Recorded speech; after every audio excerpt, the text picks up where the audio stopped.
a lot of what we do isn't very deep. So we like to pretend we're doing all the right things. We do yoga and we do, we go for a run and all those things and we eat well, but we're not really attending to the deep-rooted issues. And then I found out actually that all of my clients were the same thing. So they were doing the yoga and the Pilates and all the other things, having avocado on toast and all the things that you do.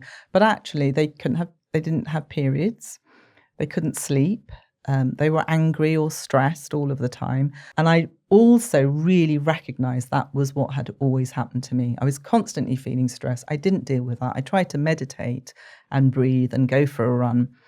And they worked for the moment, but they didn't really help me long term. They didn't really change me. And I was really interested in that long-term sustainable change. Hi everybody, welcome back to This is Powerful with me, Paul Scolford. In this podcast, I speak to some incredible people about mindset, mental health, addiction and recovery. And I share my own journey throughout these conversations. So whether you're on your own path of self-discovery, recovery or transformation, inspired by human stories of mental resilience, or supporting someone who is struggling with addiction, make sure you follow and subscribe to This is Powerful. There'll be a new episode every Thursday. In these episodes, we will be talking about drug and alcohol misuse, suicide, sexual abuse, and some other heavy topics. So please take care when listening. Today, we welcome Nahid de Belgeonne. She went from the brink of burnout to becoming the nervous system whisperer, a journey that taught her the transformative power of somatic movement. Over 2 decades of experience and research led her to develop the human method, her approach to rewiring the brain through movement. Nahid's work has featured in Oprah's Newsletter, Maria Shriver's Sunday paper, The Times, the Sunday Times Style magazine, The Guardian, Bazaar UK, Grazia, and many others. Today we get some practical advice on right now how you can ease anxiety and how smashed avocado on toast and yoga for self-care is just not going to cut it. Nahid, thank you so much for coming on This is Powerful. Thank you so much for asking me. I'd love to know your story, where you're from. How was your upbringing? I come from quite a volatile family background, and I completely understand that no one meant that to happen, but my parents weren't really taught to self-soothe, so they didn't really know how to pass it on. And so it's a very stressful household. They were immigrants here in the 60s. They had no safety net. And so although they had very nice middle-class jobs, it was quite tough then to bring up kids in London. We were born and brought up here. But, thank heavens we were, because I can't quite imagine what it would be like in other parts of the country. But as a consequence of that, I had chronic anxiety. The messaging that I grew up with was that you just work your way through everything. You just strive and strive and strive. And so I kind of think I didn't think that I deserved to rest at all. I kind of have literally worked myself to the wall. So I had chronic anxiety. I couldn't get on the tube because I was too anxious about going underground. Was this later on when you was working, or did you have that when you was younger? I had that when I was younger, yeah, because the house was quite turbulent at all times. Did you know that was anxiety then? I would have known that I was quite nervous of the world. So I was a bit anxious about something bad about to happen. And I think most people, when they come from traumatic backgrounds, they catastrophize very quickly. Even now, something happened the other day where the dog ran out, and my very first thought was like, oh my God, he's dead. Even though I'm an adult and I had all of the other mechanisms and strategies to understand that he isn't. I think it was such a default setting that something bad is going to happen. There was a lot of suppressing of feelings because my mum brought us up on her own for a bit as well. And when your mum does that, the last thing you want to do is bring her problems, right? You don't talk about anything at all. And neither did she. She just kind of powered through everything because that was the way to survive, really. And so I kind of learned from a very early age that your feelings made you weak, so you wouldn't show them. And I thought rest would make you lose all ambition. So I didn't do it. And then, of course, in my adult life, that led to urticaria, which is kind of like a nervous sort of rash. It's kind of like some sort of skin kind of thing that used to erupt. Lots of itchiness when I felt a bit anxious or unsure. And then I had neuralgia, which is kind of an inflammation of nerves in the brain. It feels like a really electric burnout, and you can kind of feel it in your brain. I've burnt out several times, and I think the thing that made me change everything was that I almost died of a gangrenous appendicitis because I just didn't listen to the signals. It was just that push, push, push. I thought I could breathe my way, downward dog my way through it. How old was you then? Because that's really painful. I had appendicitis, but not gangrenous. Yeah, so I didn't actually understand it was that. I just felt very, very ill one evening. And then a friend of mine said, appendicitis starts here and then it moves over to the right. So I just repeated that to the doctor so that I get seen. And even in hospital, they kept saying, no, it isn't we don't think it is that. And then I got sort of rushed in and had to have an operation. And then they actually said to my husband, you nearly lost her. Wow. And that took 3 months of getting over. But what was interesting about that is that all throughout my life, I've been very physical. So I understood that the way to kind of help to get through my feelings of anxiety or stress or whatever it was to move. So when I wanted to leave home, I started running. When I wanted to leave my first husband, I started kickboxing. And then when I wanted to leave a very stressful technology job, I got into yoga. So movement really helped me. So here I was, 3 months, not being able to move at all. And I had to kind of really dig in a different way, go much deeper to kind of get myself out of that real downward spiral of where your self-image is made up of what you can physically do. And so when you don't have that, you have to kind of think about other ways that you can get out of bed again. I mean, I had no muscle tone at all. I had no middle. I couldn't even roll over. It's a long time, isn't it? It's a long time, isn't it? And I was also running my own studios in central London, which was yoga and Pilates and fitness studios. So I was the boss, and the thought of going back absolutely horrified me because I just thought I can't do anything for myself, let alone manage a whole crew. And, as you know what it's like when you're running your own business is you're the person responsible for churning people in through the door and for paying people and paying all the bills.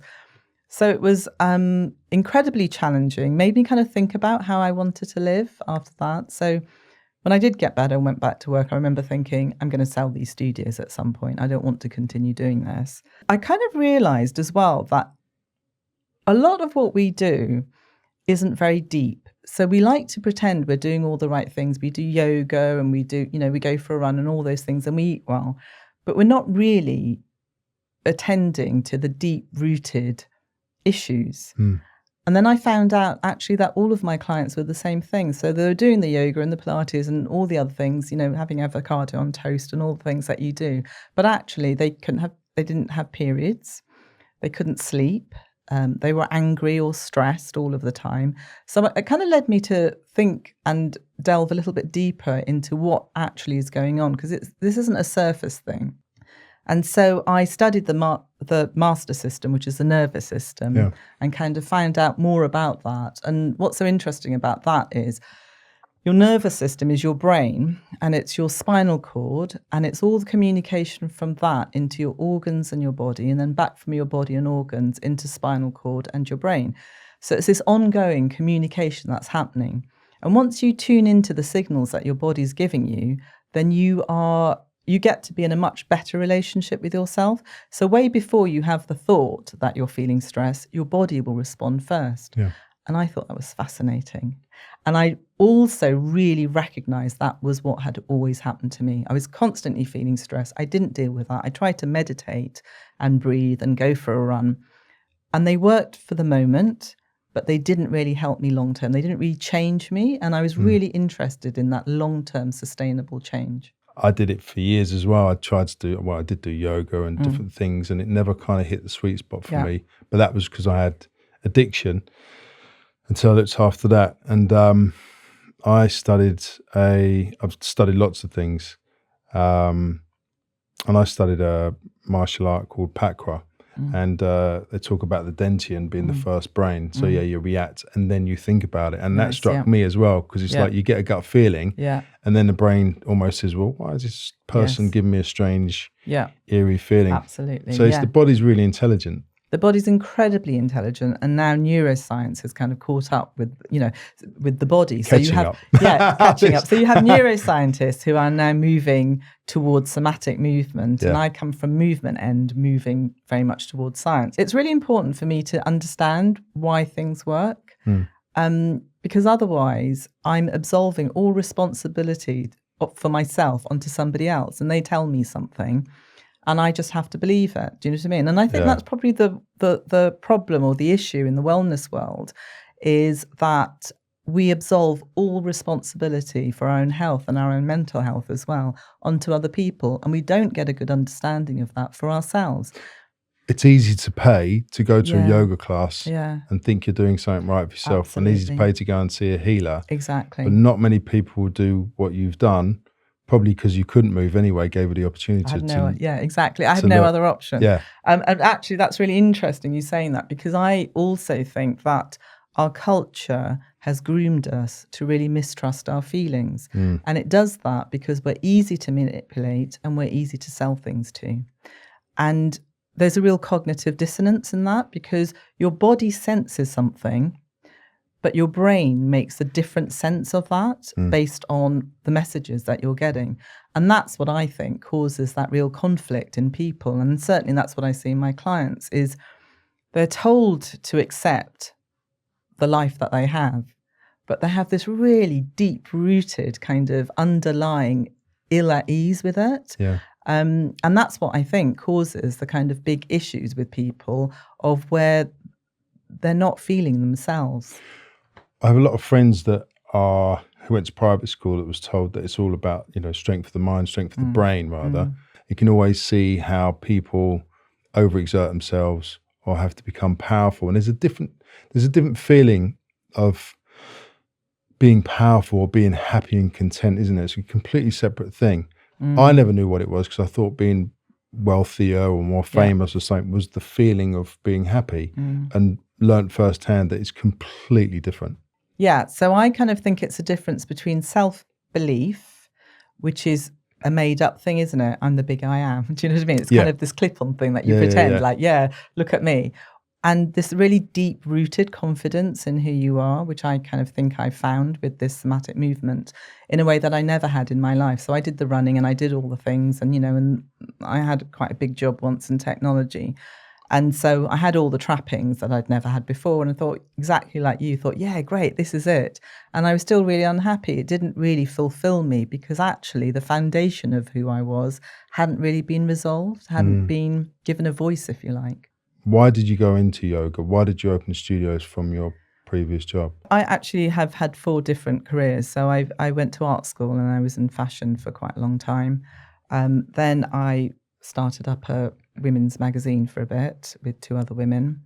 Then I went into technology, and then I'm now in wellness. I think throughout my life, movement has been my theme, if you like. So my continuum to help me to mitigate my emotions in some way. I got into yoga, I think, because people told me that I should. Right. And I thought, right, I ought to do this. But before then, I was running and kickboxing. And so I like really hard sports. Yeah. But it was in technology company that was just insane. It was at the beginning, just at the beginning of the World Wide Web being launched, which sounds like a really long time ago. So it was really incredibly exciting and very fast moving. And everybody in the company, they were nuts. They were all on drugs. It was kind of, it was a startup. Lots of money was being thrown into them, and everybody was taking something. It was just insane and being paid a lot of money to do it. And I remember when I finally left it, I mean, it was super fun, but not at all sustainable. And then when I finally left it, I just thought, what am I going to do? I had no plans at all, which is kind of quite typical me. I kind of work on whims. And I thought, right, I'm going to book myself onto a yoga retreat. And I took my husband because I didn't want to share a room with somebody. And I said, you don't have to do it, but you can do whatever you want, but I'm going to try this. And I did it. And it was really quite amazing. And what often happens when you're doing any sort of new movement and you really immerse yourself is that you get very evangelical about it, don't you? It's kind of like the next thing. That's so well said. It's kind of like it becomes an obsession. I kind of feel like we replace obsessions with obsessions, don't absolutely, we? Yeah. And so, of course, yoga was the answer. But I think what actually was the thing that really resonated with me was having a week away in deep work. I think actually it was probably that. And moving, of course, which helps to move the cortisol out of your system, helps you to make sense of yourself and gives you something else to think about. You sit with your thoughts. You can kind of problem solve in a much more easier way than you can when you're at it at work, with no let up. Yeah. So it was brilliant and amazing. And I thought, oh, yeah, of course, I want to teach this. Actually, no, I didn't think I wanted to teach it very at the beginning. I was doing a lot of yoga and freelancing. And then I actually heard about the power plate. And I missed my muscle tone that I used to get in the gym. So I thought, let me go and have a go on that. Loved it. And I set up the first independent power plate studios. Did you? Where was in the that? UK. It was in Covent Garden. No way. On Betterton Street. Wow. So that's how I got into having fitness studios. Didn't think I was going to teach yoga to anyone at all. But then as I had the power plate studios, I was like, actually, I'd quite like to teach this as well. So then I expanded into yoga, and then we did Pilates reformers and so on. So it was all a bit of an accident. It kind of all evolved from one thing to another. And early on in really that whole early thing, on, yeah, really early on. So we were in Covent Garden. Then I ended up having about 4 different studios, one not very far from here, actually. Amazing. Yeah, and it was great. It was really fun, as ever, when you start things off, they're super fun, aren't they? And then when you have to manage them. I was going to say, it's different from... It's so different. And when you're running studios, it's, as I was saying, it's just about churning numbers through, you're isn't managing it? and trying to pay the bills. Exactly. And I remembered one day being in an office just thinking, I don't see anyone. This is really lonely. And the 2 things I love are people and chatting. Yeah. Do you know what I mean? It kind of really removed me away from those things. And I remember thinking, I've got to go. So I was on the retreat and I came back and I was like, I can't do this anymore. So I sold it, luckily. And then COVID happened, of course, and we all went online. And actually, it was brilliant for me because I could really get into this very deep somatic work. And what was so great about it is that if you were my client, you don't have to travel somewhere. So which means that, the busy people can fit it in. You're not watching the screen. I'm guiding you and I'm watching you to see how you respond.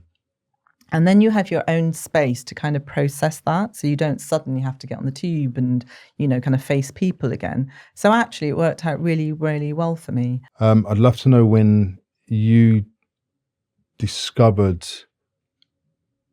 a physical feeling sensation of not being anxious for the first time to take you into that journey, because that's a big key thing for me anyway, because I always said that my body was felt like shattered glass. I was always on fight or flight or freeze, and my mind was unbelievably busy, and I could never turn it off. And when I had my first experience, I actually wept for 2 days because I couldn't believe how, I wouldn't say tortured, but pretty much my mind was prior to that experience. And that experience alone gave me the drive to go into all the work I do now, basically. When was your first experience with? So I'm trained in Feldenkrais as well as lots of other somatic movements. What's that for our guests? So Feldenkrais, is named after somebody who had developed this method that was kind of used all his experience and knowledge about being an engineer, and he was a black belt in judo, to fix his own knee, which I think he would have needed surgery, and in those times you would have ended up in your wheelchair. So he kind of applied all of that, and he sort of also was into Eastern philosophies as well, to kind of fix himself, if you like. And so it's a way of organizing your nervous system. And it starts at the beginning of the movement process, which is your brain. And you then end up affecting the end of the movement process, which is muscle. And you problem solve. So you're guided by somebody, and then they kind of go, well, let's get you to reach over here. All right, and now, Paul, do it like this. and then do it like that. So and so on and so on. It's physical guidance. It's physical guidance. It's exactly how babies learn to be in their, environment. Yeah. So, when your kids were babies, you might have seen them kind of on their back, putting their foot in their mouth and laughing and then trying it again. Yeah. And then they did it again. And then they found out they could roll over to one side. And then they either cried or they laughed and they came back. And then they figured out how to roll onto their side and then onto their bellies. And then they figured out where their caregiver's voice was coming from. So they'd lift up their head. And then they'd figured out how to crawl towards that person. So we learn by experience. And so this method completely, uses that idea of developmental learning to change and rewire your brain. And I'd met it about 25 years ago, but of course, being a bit of a speed freak, I understood it intellectually, but I kind of thought, don't know, this isn't for me at this moment. But I was always drawn to it. And all of my teachers, unbeknown to me, had been influenced by this method. So I went off and trained in it. It's, if you carry your shoulders up here and suddenly you experience your shoulders down here, but you haven't stretched, it's really important. It's not stretching. It's releasing from your patterns. And there's something quite incredible about that because it speaks to you under the layer of language. So your body understands it. And when your body understands it, your brain gets really curious about it. So I'd met it several points throughout the way, but I was still probably drinking, wine or having a bit of a puff or, do you know what I mean? So I had a library of things that would help me feel a bit relaxed.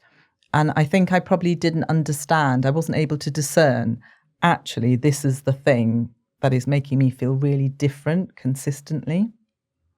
So when I studied it, I was like, okay, this is incredible. I'm having such epiphanies. Here's the thing that I find so fascinating. Your self-image isn't made up of your cognitive mind. Okay. It is made up of all your other senses. So the sensations that you feel, and they go on to form your emotions. Your emotions go on to form your thinking, your thoughts. Your thoughts go on to form your actions, and your actions go on to form your long-term behaviours. And this work kind of deals with all of those things. Amazing. And that blew my mind. Yeah. And it blew my mind, not in a way where I kind of berated myself and thought, oh, why did I do that when I should have done? It was just like, oh, it's so easy. It's so easy. You don't know what you don't know, do you? You don't know what you don't that? know. And the beauty of it is I don't believe that you can think yourself out of a feeling state. You have to feel it. So the beauty of it is that your body senses it first, and then your brain can make sense of it. So what this work does is it introduces new experiences to your nervous system, because how you think and how you respond to things is all based on your past experiences, which is kind of wild, isn't it? Although we're always told, aren't we, about meeting things in the moment, and meditation can bring, you can meet it in the moment. Well, I had a meditation practice of 25 years, and I don't know about you, but, it was only in the last 2 minutes of my meditation practice that I'd be like, oh yeah, I've gone. And all the other times I'd have little thoughts about, the gas bill, yeah, exactly. got to get my blow dry appointment in, or whatever it was. Do you know what I mean? So even that, I think, felt like a little bit of a pretense. It's really interesting because I've had lots of meditation practices and different things, and there has been moments where I had bliss and, this is it. But when I would leave the mat or the place or whatever, I'd be back into the game. Yeah. And I was confused about what if I'm meditating, how am I not bringing that into daily life? Now it does help completely. Yeah. And it really helped understand what I was thinking. Yeah, of course. How I'd picture stuff and all those things. Our culture teaches us that there is one thing we must all aspire to, but one thing doesn't suit all of us. Yeah. Generally, meditation practitioners or teachers, that's all they do. That's how they make their living. So they're doing it a lot. They have a lot of practice and they have a lot of time to drop into it. That's been their lifelong kind of practice, right? Most people don't live that life. Yeah. So expecting somebody to go from being sedentary to then sitting on the floor cross-legged, having no thoughts, is quite a big ask. Because what you haven't done is you haven't dealt with the tension in your body first. Now, if you think about it, meditation came from communities of men living in monasteries. So all they had to do was to cook together, clean together, and then sit and meditate. They were moving a lot in the day. So all, they were kind of moving, their joints were prepared, their cortisol was constantly being released from their body, and that prepared them to sit. So it's quite a big ask, I think, to ask, the normal kind of person who sits in an office every day to sit and meditate. And I think that sets people up for failure. So if you kind of have an understanding of actually, who am I? What, to kind of better your relationship with yourself, so you really understand yourself, and then you can figure out what you need. And it might be meditation and it might well be yoga, but it also might not. There might be other things that kind of make up. I sort of call it a soothing toolkit for yourself. When you're in the fast lane, the last thing you want to do is to pull over into the slow lane. Yeah, absolutely. Because it's very frustrating, because you come up against yourself a lot. And only from my experience, I can say that I didn't want to slow down, because if I slowed down, I'd have to look at myself. Yeah. I didn't want to slow down because I was scared of what I'd see. Of course. And there's lots of narratives to stop you going in. How do you guide people into that? So by the time people get to me, they're quite broken. They've either had a burnout or, something's happened that they had to seek help, and they've tried everything else. They've tried talking therapies, which is great for contextualizing, rationalizing, externalizing. And it gives you some good tools. But again, if your body doesn't sense safety, you're still going to have those same feelings, those same sensations in your body. Everyone, I guess, comes to me with a little bit of skepticism, but they're quite desperate. They need to fix this. And as soon as they feel that first session, they're like, okay, I understand how this can work. And I'm constantly explaining how it works and why it works and what just happened to them as well. So they feel they have that safety of kind of knowing this Which is really important. Yeah, and this isn't kind of something that someone's giving me, because I think our relationship with teachers, students, is that someone tells you what to do and you obey. This is not that work at all. Yeah. Like, I actually don't call myself a coach. Not that I think it's wrong. I call myself an educator, because that's what I'm doing. I'm educating your nervous system to kind of organize itself so that you can be self-sufficient. I always said, is it chicken or egg, where emotions bring the thought, or is it thought that can bring the emotion? Because if you mention the word spider to my mother, she'll be like a crazy person for 5 minutes. She will, but it'll be her body that responds first, I bet. So that's really interesting, actually, because, again, the thing that really blew my mind, and it's from a neuroscientist called Lisa Feldman Barrett, is that when you are meeting the moment, you're not actually meeting the moment. It's a combination of past experiences with current physical sensations. Past experiences from your nervous system. From your nervous system. Yeah. With your current sensation. It's a meeting of those two things.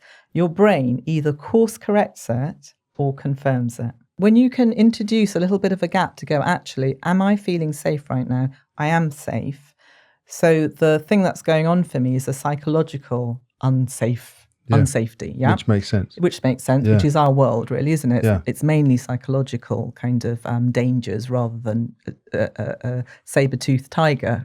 Yeah, because you can sit on your couch worrying about something tomorrow and get completely anxious, and you haven't left your Well, actually, I was even thinking about the journey that I took to go here, and in a matter of however long it took to get here, I had just gone across the whole world with all the problems going on in the whole world. Then my immediate family, then what's going on in the house that I left the 3 dogs in. And do you know what I mean? I had been through a whole range of emotions. Yeah. And I remember just thinking, I'm just going to shut this down and I'm just going to look out the window, because actually my brain needs a rest. So our psychological dangers are relentless and ongoing, aren't they? Yeah. And your body is responding to that all of the time. So, I often say to my clients, we're really good at contracting.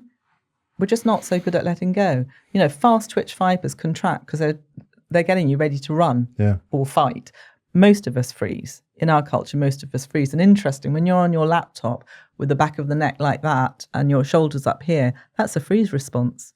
You are mimicking the freeze response. So your brain just thinks, I'm in danger. So you're kind of undoing all of those relentless things that are happening even before you get to a yoga practice or a meditation practice. It's all of the other things that are going on for you that you kind of need to slowly unpick and unravel. And that's what changes habits. So back to your question of like, how do I get these busy people? Well, they're always in their heads. They're desperate when they come to see me. I have very good rationale for what I'm doing. I explain it well. And then they actually feel different. And then they're like, oh, I've never actually felt like this before. Yeah, so the experience it's experience. It's experience. And once you do that, so once you drop your shoulders, not by stretching, but that signal from your brain to your muscle, your nervous system now has a completely different experience of your shoulder.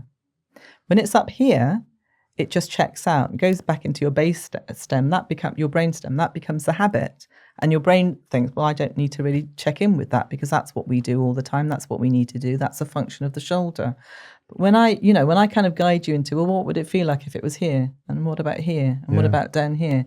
And then your nervous system goes, actually, that feels really much better. Yeah. And so it chooses to do that. And you can completely change your posture and your physicality by releasing, not by stretching. I love what you just said about the journey here, because I think people that have genuine experience and have agency now on their bodies or their minds and stuff can say that, where people who are trying to be someone won't admit that the brain itself and the mind can go everywhere, but you're watching it and then you can bring it back. Absolutely, and that's really important. And I was thinking about that the other day, about the people that you believe in and the people that you don't. And the people that, I mean, in terms of teachers or people who call themselves gurus or whatever, the people that are open and willing to be vulnerable, I will believe in them. And the people that are just like, no, this practice that I do and this kind of supplements that I sell is the answer. You just think, life isn't like that. I don't believe you. Only when you're awake. Yeah, of course. Because I think when people are slightly scared or maybe desperate or whatever, we'll go, oh, they seem powerful. Let's take their product. You're right. But if you're smart, it doesn't take long, does it, to kind of suss out that someone's a bit of a charlatan? No, you're absolutely right. And, and I'm actually thinking about somebody famous right now who was lauded as a bit of a guru, and loads of kind of hotels had him heading up festivals. And you just thought, what are you doing? He's a complete charlatan. I'm probably thinking of the same person who you can read clearly. Yeah. But it was known. It was known by everybody, and it was known in all of those circles. So I'm not sure where it suddenly was, got veiled and he was elevated to that status, because actually we were all scratching our heads going. Because I think that probably the people booking those people just want the tickets, bums on the seats. You're right. Crowds. And you're absolutely right. And it's almost like let's just do it anyway to get our brand in or something like that. And I think that is very, very dangerous. I think you're absolutely right. And actually, again, that takes me back to the point of how do the clients trust me if they're kind of used to having, kind of quite a high level of service and getting what they want and buying into things and da-da-da. I think it's because you can tell, you can feel it. You feel it. I'm not telling you something. You actually sense it in your own body. And then that taps you into something much, much deeper. Well, there's an authenticity. Yeah. And you talked openly about puffing, and we spoke the other day, and you said you smoked since you was 14. I know. And again, I love the honesty, because again, when you don't hide anything, you prove organically that you've come from there to here, and it's not a stain on the dress, Yeah, it's very funny, because I think men in this world can say it much more easily than women. Because I think so? Yeah, I do. I think a lot of the editors were just like, oh, I really admire your honesty. And I was just like, well, it's true. That's what we did. Yeah. And interesting, actually, when I talked to you the other day, when I came off the phone, I just thought, actually, I remember at school, I went to a state school in Southfields, and I remember thinking, there's lots of us without a dad around at the time, and we were all puffing. It was just what we did. You just didn't talk about it. It was just kind of like, have that, make you feel better. It's like, oh yeah. It does. It's funny, isn't it? Because with the way you say it, it's very inoffensive. Yeah. And sometimes when guys say it's a bit more like gangstery and a bit more, we used to do that, but it sounds like quite nice and fluffy. It was quite. I mean, everything's okay until it's a problem, isn't it? Yeah. Do you know what I mean? Yeah. Until it's a problem, then it becomes a real problem. But of course, people are drawn to things because it numbs them. Because actually, the world is beautiful and brutal. Well, if you listen to any of the old poets, they'll tell you how tough it can be. Yes, of course. Well, they're the truth seers, aren't they? Yeah. Artists and people who see the world as it really is and are willing to talk about it. They are, and it's incredible. And I was never into the arts as a kid. My dad will still say, why would you go to the theatre? Why would you listen to whatever musical? And I went for years to educate myself on stuff because I thought wrongly at the time that was like a weak kind of area and it's just all nonsense. But it's incredible through art, music, great movies. You can learn so much. Yeah, you can. And also, why should we just live a life where our basic needs are met? Yeah. We are so much more than that. You know, we all have such huge amount of potential and it's just not being tapped. I mean, actually, when you were talking about the work that you do, I kind of wanted to cry a little bit because, you know, all the people I went to school with and my family and the people that I see and the people that need help, and you just think, why can't you go to the theatre? Why can't you draw and do art and dance and just fulfill your life? Why must your life be drudgery? And actually, that's really funny. A friend of mine who I went to school with, she went to a palmist once, and the palmist said to her, do you know what? Your life is going to be one of drudgery. And it was. You're what joking. a terrible thing to say. Did she pay them? She did pay them. But actually, she's had a really beautiful, you know, she always seeks beauty out. Yeah. But, you know, what a thing to say. But not good. I know. But I just kind of think, like, why should everyone's life be painful or punishment? There was one sentence that I used to hear a lot as a child, and it was "we'll manage." And I always thought, I'm never going to manage. Yeah. Why do I want to manage? I want to thrive.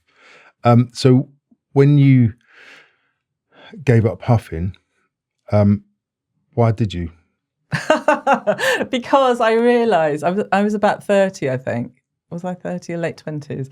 And I just realised that other people didn't do it. I was just like, oh, not everyone seems to need to have this sort of crutch. But I got into the rave scene, so I was quite heavily into that. So yeah, I had to give up the puff because just nobody else was doing it. It just looked a bit strange, and I got a bit curious about doing lots of movement things. I didn't want to smoke, so I just got really curious about what else could I do? What could I do that would sustain me? And I think the reason I was never an addict was because I was very interested in getting into things.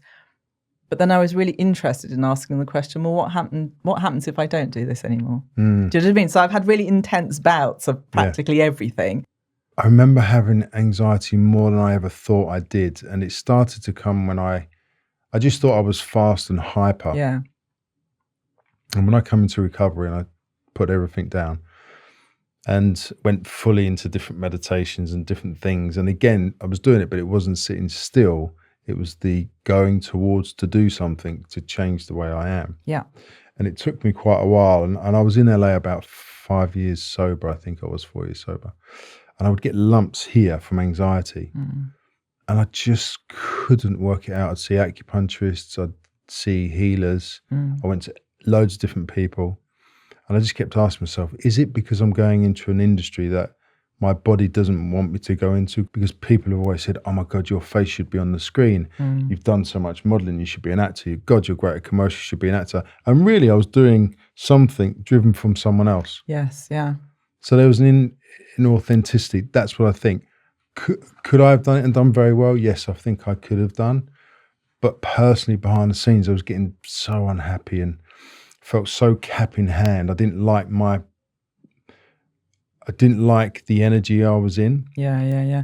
Actually, I have a thing about that. When your inner world matches your outer world, you're in a really good place. Yeah. And most of us have an outer world that just doesn't match their inner world at all. And I've been there. Do you know what I mean? And then that's where the dissonance is. Yeah. That's where the suffering is, I think, isn't it? It is suffering, yeah. I think it's such a big journey from doing things, I can just speak for me, what I thought I wanted to do, but realising it's what I thought you wanted me to do. Yeah. And sitting in my own body, do it. Like now's a brilliant time for me. I love being a dad. I love looking after my kids, love being a husband. And I feel like I've taken agency on what I want to do. And I catch myself sometimes seeing like a friend in a movie going, shit, I should have, what have I... And I'll meet them and they're complete and anxious mess. And I think, I don't want that, thank you. Yeah, absolutely. And actually that's really interesting because one of my clients, many of my clients, but this one in particular that I'm thinking about is a barrister. And that's what her father was and that's what she went into. And she came to see me because she'd had several burnouts. And she said, I think I just never wanted to be a barrister, but everyone expected me to. And I was like, wow, you're just going into court having men shout at you all the time.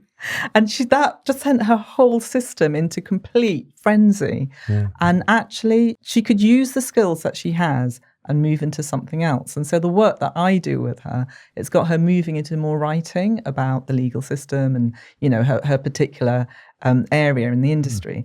And so, again, getting to find out about yourself, what makes you tick, what makes you triggered, and then finding the right environment for you. It's kind of never too late for that. But she used to have a knot here as well. And so what my work does is it's not true that your emotions sit in your body.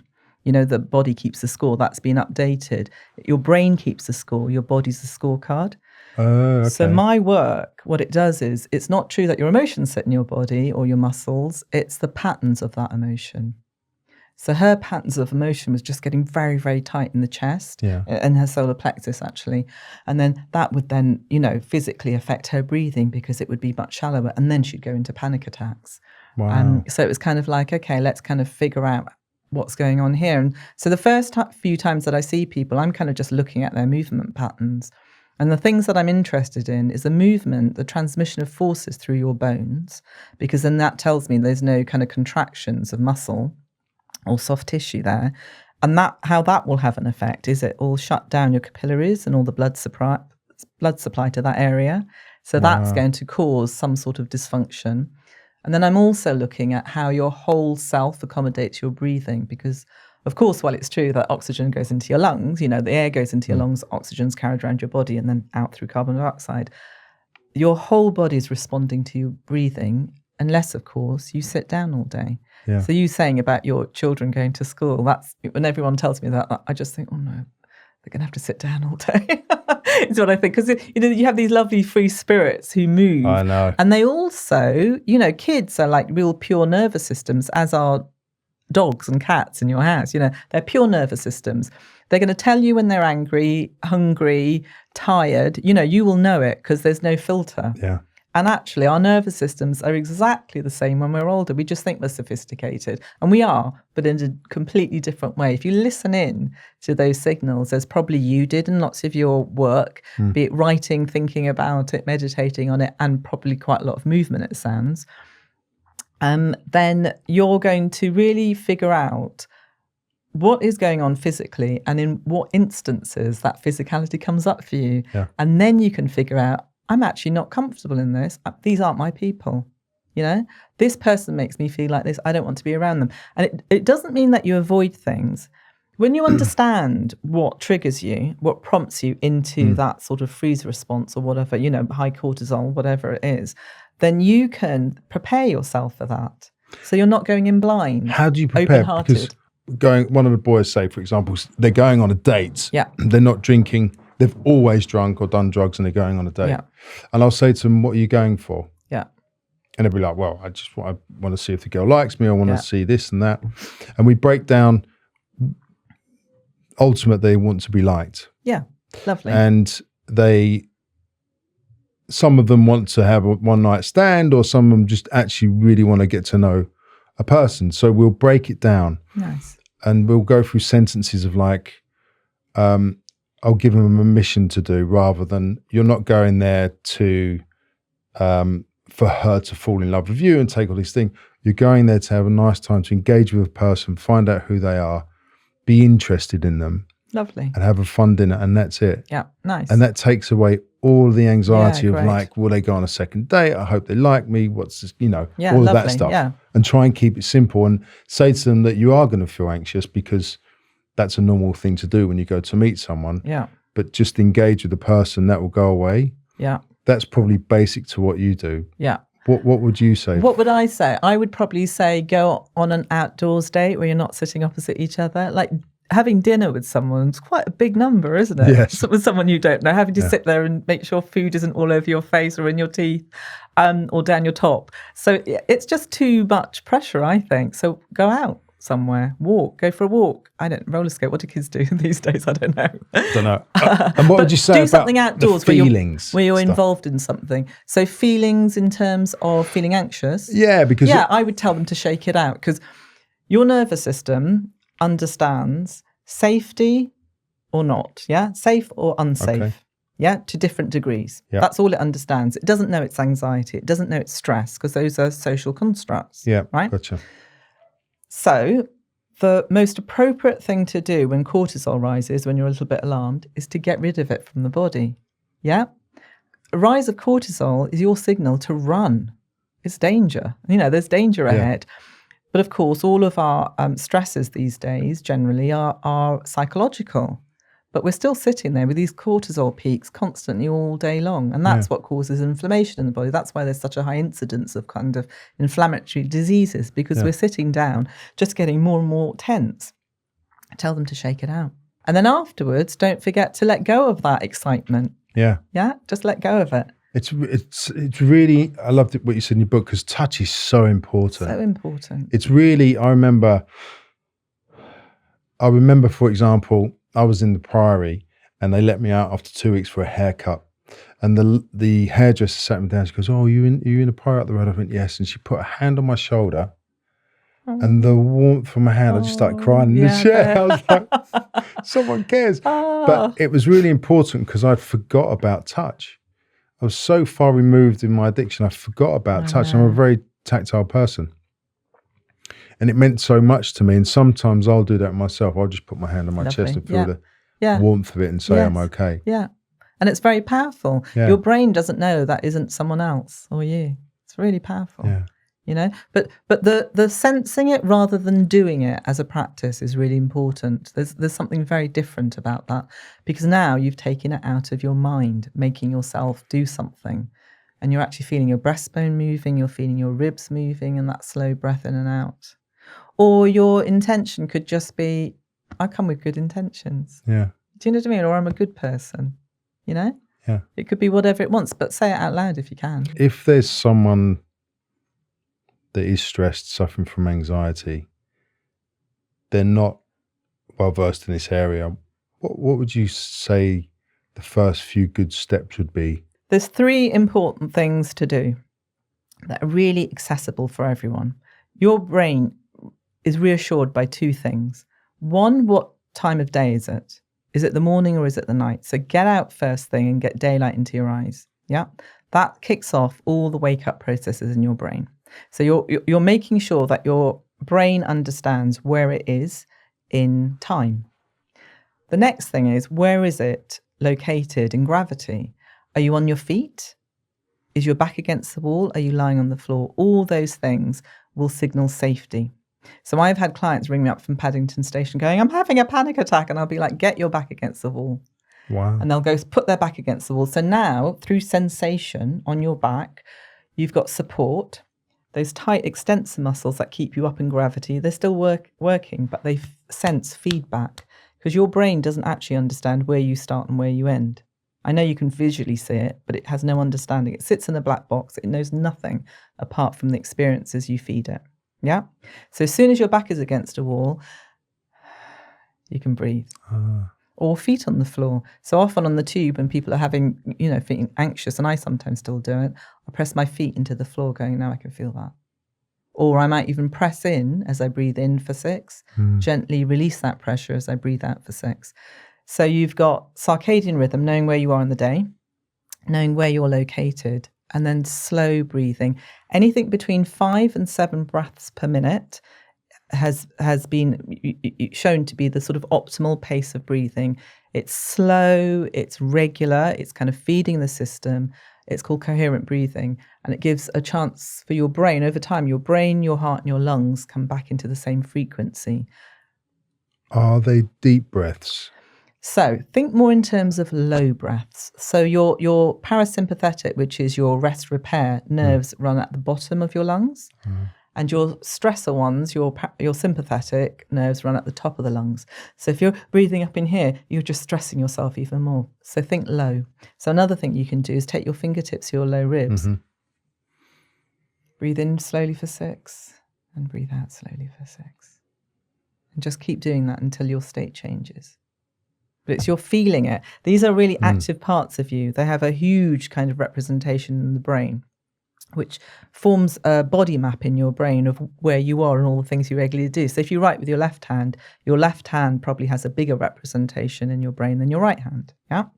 When these busy parts of you slow them down onto your ribs, sensing your breathing, you've got external body informing internal body. And so it works as a feedback loop.